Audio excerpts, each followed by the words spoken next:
now 4 straight wins for the Toronto Maple Leafs. Do they always give us a heart attack? Well, yes, that's Leafs hockey in a nutshell, but they hang on to beat the Edmonton Oilers 4-3. And I told you guys I was going to do the video tomorrow for you guys, but I had a nap earlier to kind of play it out, so I can get the video out to you guys tonight. Like I said, the Leafs win at 4-3 over the Edmonton Oilers, and are now 7-2 on the season. So a very good start in this game yet again, right? Another really good first period for the Toronto Maple Leafs.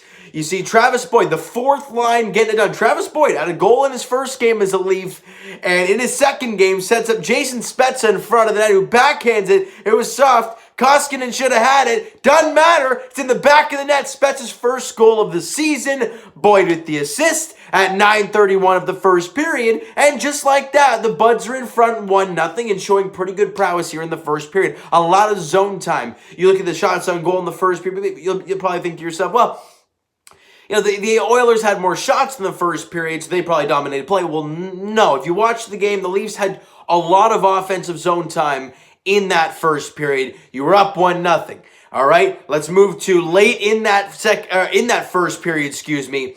Nylander off a really nice feed from Jason Spezza, and Nylander had not scored at all since opening night. We talked about him opening night, about how he had a great start to the season, 3-point night in the first game, 2 goals, feeling great. He hadn't scored since then, and he has a 2-on-1 earlier in the game, and he decides to pass. I mean, you got to grip it and rip it, Willie. You got a line there. You have to put a perfect saucer pass to make that happen. Grip it and rip it. He doesn't. Then he gets another chance in tight, rips it right off the dome of Koskinen, knocks his helmet strap off, and you're like, man, that's a great shot, but again, you got to put one in, Willie. And not long after that, Jason Spezza, like I said, finds Nylander down low, right in front of the net, where he spent a lot of the time last year getting his grimy goals in front. He did a great job doing that, and he went back to that today and got rewarded as he buries it past Koskinen. The Leafs are up 2-0 after 18-22 into that first period was the goal. Nylander from Spezza and Tavares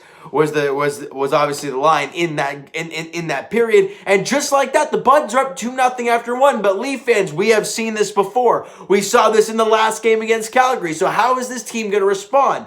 You saw against Calgary, the Flames came out flying, and they were all over the Leafs in the second and third period, and the Buds were able to hang on for dear life.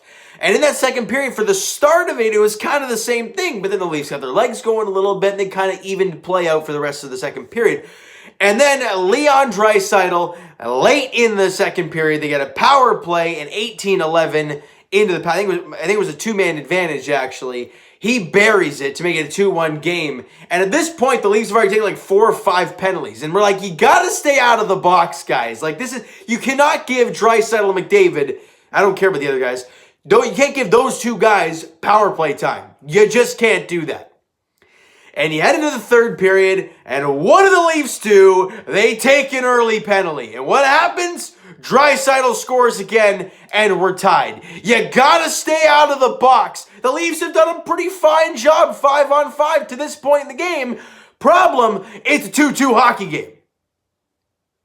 But not long after Leon Draisaitl scores, they take a stupid penalty. And Mitch Marner, how we all preach this guy to shoot the damn puck more, he comes off the sideboards like Austin Matthews likes to do and grips it and rips it. And who tips this bad boy in but the Wayne train, Wayne Simmons? 7:56 into the period on the power play, his third goal in three straight games, and the Buds are back out in front. It's a 3-2 hockey game. Riley gets the other assist on that goal.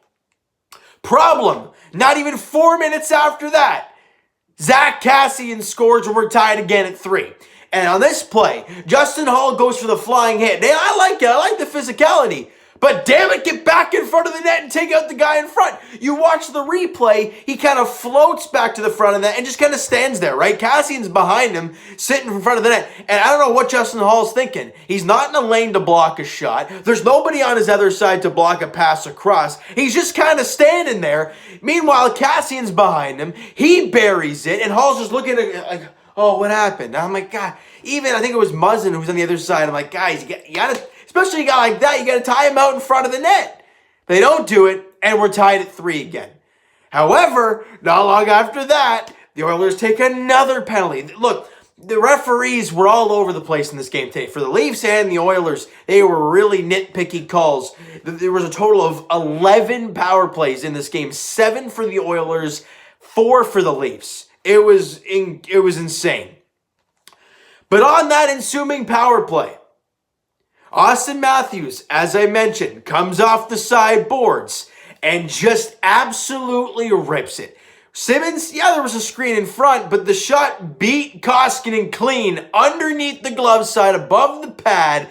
Just a gorgeous shot by Austin Matthews on the power play. Kerfoot and Brody grab assists on the play, 13:36 into the third period, and the Leafs take another penalty, though, late in the game, under 3 to play, and you're thinking to yourself, well, now they're going to pull the goalie and have a 2-man advantage. Are you flipping kidding me?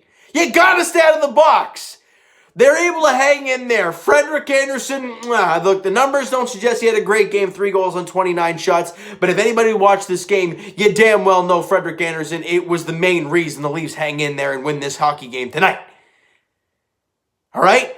So, they hang on, like I said, for dear life. Shots on goal in the game were 27 for the Leafs, 29 for the Edmonton Oilers. And as I mentioned, they had 3 more power plays, and considering only lost in shots by 2, again, they didn't play bad 5-on-5 hockey. They really didn't. But they took 7 penalties.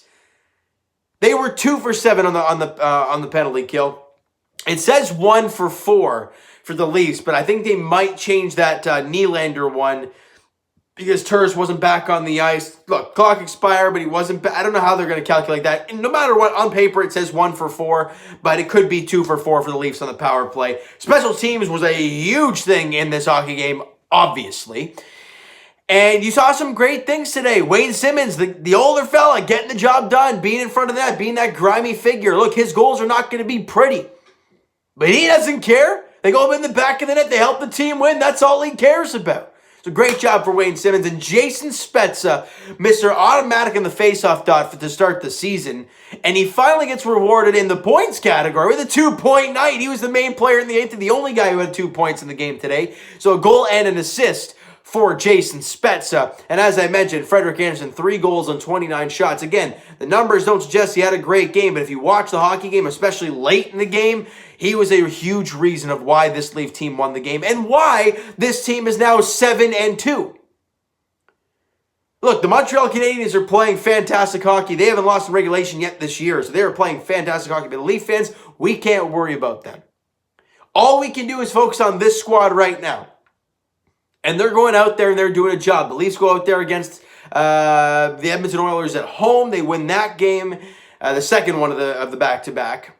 And then they go to Calgary. They win both. No matter how close they were, we had 4 points. They had nothing. That's all there is to it. And then they go to Edmonton. Obviously, they play on Saturday against Edmonton as well. But they won the first game. They hang on, and it was a regulation win for the Toronto Maple Leafs. I think I cannot stress it enough how regulation wins in the way this season is playing out. We are playing in everybody in your division. Regulation wins are so important. Because, it might come down to it at the end of the season where you're 1 point ahead of some team or 1 point behind some team. And that regulation loss or that overtime loss that you had or that regulation loss that you had that you could have got a point out of, those are huge. So for the Leafs to go to Calgary, as much as they were crazy, you were able to win those games in regulation, and you were able to go to Edmonton today and win that game in regulation, where it looked like it might go to overtime at that point. But the Matthews power play goal prevailed the Leafs, and they were able to get that regulation win over the Edmonton Oilers, and that is so important moving forward. So a great job by the Leafs, 7-2 record on the season. They're playing great hockey. They've won 4 straight games. They're looking a lot more sound defensively. As much people want to say, well, this is a problem. Look, people are going to complain. Leaf fans are going to complain. I love Leaf fans. I'm a diehard Leaf fan, but Leaf fans are going to complain about something no matter what, right? That's just what's going to happen. Alex Kerfoot had 3 penalties today. They're probably going to attack him for that. And that's fine. 3 penalties in a game for one guy, that's not good. All right? So you know what, guys? That is going to do it for this one. If you enjoyed the video and are happy the Leafs at least hang on for dear life and get the W. Smack the like button. Do appreciate that. Hit the subscribe button if you have not already. Comment down below your thoughts on the video, your thoughts on the game. Would you like, would you not like from today's hockey game?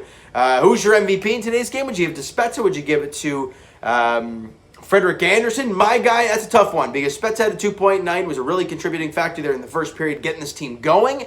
But like I said earlier, the reason this team hung on for dear life and win this game is Frederik Andersen, and he is my guy in this game. Frederik Andersen is my player of the game. Who's yours? Let me know in the comments below, all right? Twitter is down below for myself. Follow up, send me a DM, all that great stuff. Also, the Instagram link is down in the description, so follow up there if you have not done so already. And I will talk to you guys Raptors edition tomorrow. Who do they play tomorrow? I know it was Milwaukee yesterday. Totally drawing a blank. Oh, it's Sacramento. I think it's the Sacramento Kings at 7 o'clock. I think that's what it is tomorrow at Amalie Arena, if I'm not mistaken. I could be totally wrong, but I think it's Sacramento tomorrow. And then a back-to-back against Orlando. Could be wrong, but I think that's how it goes. For the Leafs, the next time I'll be talking to you guys is on Saturday night, 7 p.m. puck drop in Edmonton, as the Leafs are still out there on the West Coast, but thank God it's at 7 o'clock puck drop. As the Leafs look for win number 5 in a row and look to continue on this nice roll that they've been on and getting more regulation wins. All right, so thank you guys so much for listening and watching. Hope you guys enjoyed the win and the video. All right, so we'll talk to you guys then.